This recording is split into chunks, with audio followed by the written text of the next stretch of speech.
उलमा को तैयार करने वाली फैक्ट्रियां बंद हो रही हैं और उस फैक्ट्री का नाम है मदरसा। मैं कहता हूं आप में एक एक यहां ऐसा लैंडलॉर्ड लोग बैठे हैं ना, अगर वो करने पे आए तो एक एक आदमी एक एक मदरसा चला सकता है, लेकिन अफसोस ये कि उनकी तरबियत इस तरफ नहीं हुई। उनकी तरबियत यही की गई है कि राजा जी महफिल नहीं करानी ने, खुदा के बंदो महफिल नात करवाओगे जरूर सवाब है एक रात के लिए लोगों का तबीयत, लेकिन अगर मदरसा बनाओगे तो नस्लें संवर जाएंगी। एक शख्स अगर आलिम, अल्हम्दुलिल्लाह मैं अपने इलाके का पहला तहसील फारिग आदमी हूं और मेरे इलाके में तमाम गंदमंद था। जब मैं पढ़ के गया हूं मैंने सबको बिठाया, बरादरी के बड़े बड़े जितने भी मुछंदर थे, मैंने कहा बैठो बेटे, मैंने कहा दो ही बातें, या मुझे मुतमैन करो, ये तो नहीं है कि तुम मेरी बरादरी के लोग भी हो और तुम उधर मुंह करो और मैं इधर मुंह करूं, ऐसे नहीं, दो ही बातें, या तुम मुझे मनवाओ या मेरी मानो। उन्होंने कहा जी आप हमें मुतमैन करें। मैंने कहा आप जितने बड़े किसी आलिम को लाने बिठाओ। अल्हम्दुलिल्लाह अल्लाह ने किया, एक दिन में हमारे पूरे हजारों लोग जो इन्होंने ऐलान किया कि हम सुन्नी हो गए। तो मैं अर्ज कर रहा हूं कि एक मैं अपने खानदान में से पढ़ा तो हमारा पूरा इलाका, अगर इधर मेरे इलाके के लोग यहाँ बैठे हुए उनको पता है, अगर हैं कोई तो उनको पता है कि कितने लोग सुधरे।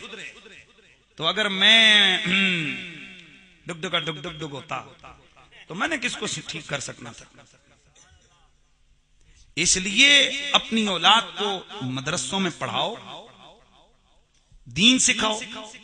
जरूरी नहीं है कि उनको तुम मौलवी बना के मस्जिद के हवाले ही करो, उनको दीन तो सिखाओ। आज हमारे बहुत सारे दोस्त हैं जो पीएचडी कर रहे हैं लेकिन आलिम है, बहुत सारे दोस्त हैं जो आला आला ग्रेड के ऑफिसर है लेकिन आलिम है। आप इंग्लिश भी पढ़ो, अल्लाह का शुक्र है ऐसी चले लल्ले मौलवी नहीं है पक्कियां रोटियां हाले। इंग्लिश भी पढ़ो, आप दुनिया भी पढ़ो, आप दीन भी पढ़ो, सब कुछ करो, दीन की तरफ आओ, सतहियत को छोड़ो और अपने सुन्नी मदारिस को मजबूत करो। वादा हो गया ना इंशाअल्लाह।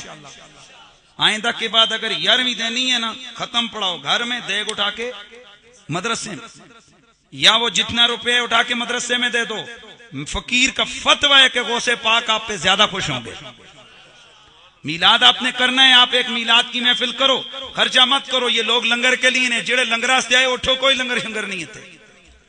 यहां मैं इनसे साहबजादा मकसूद साबरी साहब से कह रहा था साढ़े सदकाबाद वाले पास भी इश्तिहार लवा छड़िया करो। मैं अभी देख रहा हूं यहाँ हमारे काफी सारे दोस्त सदकाबाद से वो उधर से आए, ये देखें यहाँ 8, 10, 15 तो यहाँ मैं देख रहा हूँ ये बैठे हुए। क्या ये लंगर के लिए आए? मैं देख रहा हूं वो उधर पेशावर मोड़ पीर वधाई से भी लोग यहां पर बैठे हुए। इसका मतलब है कि अल्हम्दुलिल्लाह लोग सुनने आते हैं। मेरी मस्जिद में आप आकर देखें, आए 15वें शाबान को, हम कोई इश्तिहार कोई बैनर कुछ भी नहीं लगाते, हजारों का इज्तिमा है हमारा और हम कोई लंगर वंगर नहीं देते, न 27वीं पे और न 15वीं पे। लोग आते हैं, आकर अपनी इबादत करते हैं, चले जाते हैं। मेरा मिशन ये, अगर उनको हम दें तो हम 3 लाख का लंगर भी पूरा नहीं कर सकते, 10 लाख का भी लगाओ तो लगता है, लेकिन उतने पैसे हम उठाकर किसी मस्जिद और मदरसे में लगाएंगे, हमारा मिशन ज्यादा कामयाब होगा। आज आप लोग खर्चे करते हो, मैं आपको एक और दावत देता हूं, उन लोगों की तरफ देखो। उनका एक मिशन है कि हर तनख्वाह वाला बंदे ने रखा हुआ है कि मैं 500 रुपए अपने मसलक को लगाऊंगा। वो क्या करते हैं, वो अपने मौलवी की तकरीरें उठाई, कैसेटें ली, सीढ़ियां ली, 5-10 गाड़ियों में जाकर लगा और ड्राइवरों के लगे मुफ्ता दी कैसेट मिली। और ये एक मिजाज है हमारे ड्राइवर तबके का कि वो सुबह सुबह कोई गाना शाना नहीं लगाता, वो सुबह सुबह या कवाली या नात या तिलावत या कोई उलमा की तकरीर, ये सही है कि नहीं? तो अब अगर एक गाड़ी में 20 बंदे बैठे हैं और महीना कैसेट चल रही है, तो बताओ उन 15, 20, 25, 30 रुपए की कैसेट ने कितने लोगों का दिमाग खराब किया। समझ आई? ये होता है मिशन। और आप लोग लाखों रुपए उड़ा देते हो, पता ही नहीं चलता उसका, सारी रात जनाब क्या सुबह उसका आउटपुट क्या गया पता ही किसी को नहीं। इसलिए लिटरेचर छापो, लिटरेचर खरीद के लोगों को गिफ्ट करो, उलमा के अच्छे अच्छे बयानात लोगों को गिफ्ट करो। मैं सियालकोट कैंट में उधर तकरीर के लिए गया तो वहां दोस्त मुझे बता रहे थे कि वहां एक सूबेदार साहब वो छुट्टी गए थे, इधर हरिपुर के थे, तो वापस गए तो उनकी दाढ़ी, सारों ने कहा जी सूबेदार साहब है सुमरी तो माशाल्लाह। उसने कहा यार बस क्या बताऊं, मैं गाड़ी में बैठा था, एक कैसेट जो है ना मैंने सुनी है, उसने मेरा दिमाग बदल दिया और मैंने जनाब दाढ़ी रख ली है। उन्हें पूछा जी किसकी कैसेट, तो उन्होंने फकीर का नाम लिया। मैं अब उधर गया तो वो इस कदर इन्हें मार्ग से वो सूबेदार साहब मुझे मिले, कहते हैं यार मुझे देखा नहीं है, आपको कुछ नहीं पता, लेकिन उस कैसेट वाले से मैंने पूछा, गाड़ी वाले से किसका बयान है, उसने आपका बताया था, तो आपका बयान सुन के मैंने दाढ़ी रखी। अब अगर एक बंदा ही आपके 20-30 रुपए से सुधर जाए, आपको कितना सवाब होगा।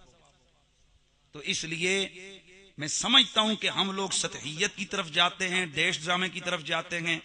जहां हमारी तस्वीर अखबार में आए वहां पर हम खड़का के जलसा भी करते हैं, वहां तकरीर भी करते हैं, वहां पैसे भी देते हैं, और जहां पर सिर्फ अल्लाह देख रहा हो वहां हमें कोई चीज नजर। तो मेरा गोलड़े का पीर कहता है कि सुबहान अल्लाह मा अजमल का मा अहसन का मा अकमल का, के थे मेरे अली। तवज्जो करना है कि थे मेरे अली, किथे थे बोलो कि थे मेरे अली। गुस्ताख किया कि थे जालनिया। अच्छा मैं एक चीज अर्ज करने लगा हूं, आखिरी ये मेरा, चूंकि कल की छुट्टी है ना, हमें छुट्टी नहीं है, आपको छुट्टी है, लिहाजा छुट्टी वही नमाजा दी भी छुट्टी। क्या ख्याल है भाई, बोलो नमाज की छुट्टी, ऊंचा बोलो। नहीं ना, वादा करो इंशाअल्लाह 5 वक्त के पक्के नमाजी बनेंगे इंशाअल्लाह। देखो कोई फायदा नहीं है आप सारी रात जलसों में बैठे रहें, सारी रात आप तकरीरें सुनते रहें और उस पे अमल की तरफ हमारा ध्यान। वादा है ना इंशाअल्लाह, इंशाअल्लाह। और अगली गल तो तुसां पता लग ही गई ना मैं क्या आखन लगा। हाँ यार बात यह है कि मैं लगा हुआ हूं गेनिंग में, कुछ कमाण बसते, कमाने भी कुछ चक्कर होंगे ना भाई, मैं अपनी कमाई के चक्कर में लगा हूं आजकल पक्का ना। तुसी कमाते हो ना कमागना भाई, मैं कमाई के चक्कर में लगा हूं, आप भी लगे हुए, मैं भी लगा हूं, पर अपनी अपनी कमाई ये देखते हैं। अब मेरी कमाई देखना मैं क्या करने लगा हूं। बात यह कि मेरा नबी सबसे सोना था यार, मेरा नबी इतने सोने थे, मेरे सोने आका नबियों के इमाम, कि आपके चेहरे पे जो देखते ना साहबा कहते हमें सरकार के रुखसारों में अपनी तस्वीर नजर आ जाया करती। हुजूर कितने सोने थे भाई। अब उस हुस्न को कोई लफ्जों में बयान कर सकता है कि जिसका साया ही ना बनता हो, और सूरज जिसे नजर न मिलाता हो, चांद जिसके सामने शर्मा के छुप जाता हो, उस हुस्न कामिल का कौन बयान कर सकता है। लेकिन एक बात तो है ना, बताओ हुजूर के चेहरे पे दाढ़ी थी या नहीं? कुछ थी, कट्टी कुट्टी नहीं। बात समझ आ गई है? सरकार की पूरी दाढ़ी। अब मुझे बताओ कायनात में सबसे सोना रब ने किसे बनाया? नबी पाक को। तो अब अगर ये दाढ़ी के बाल सोने न होते तो मेरा रब नबी के चेहरे पे कभी ना होगा था।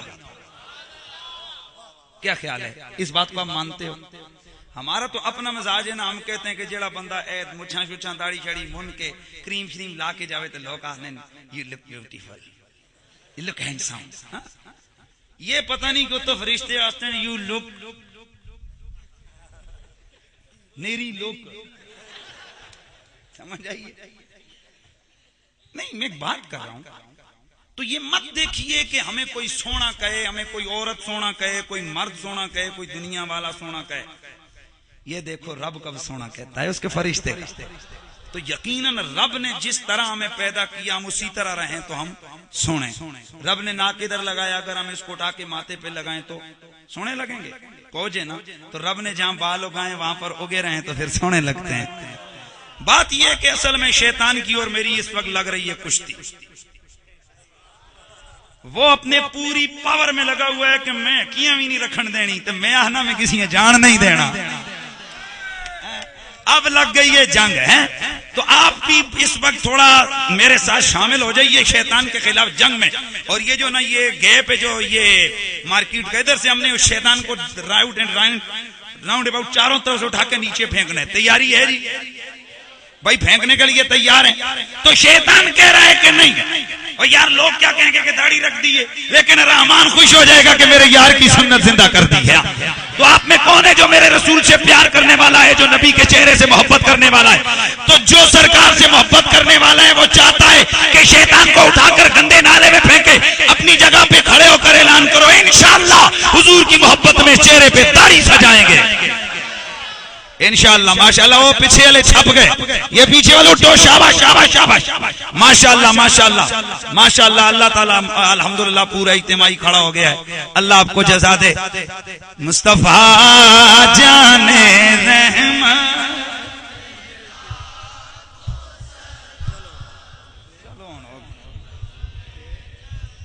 रहमत पेला खो सलाम शमाए बज़ में दा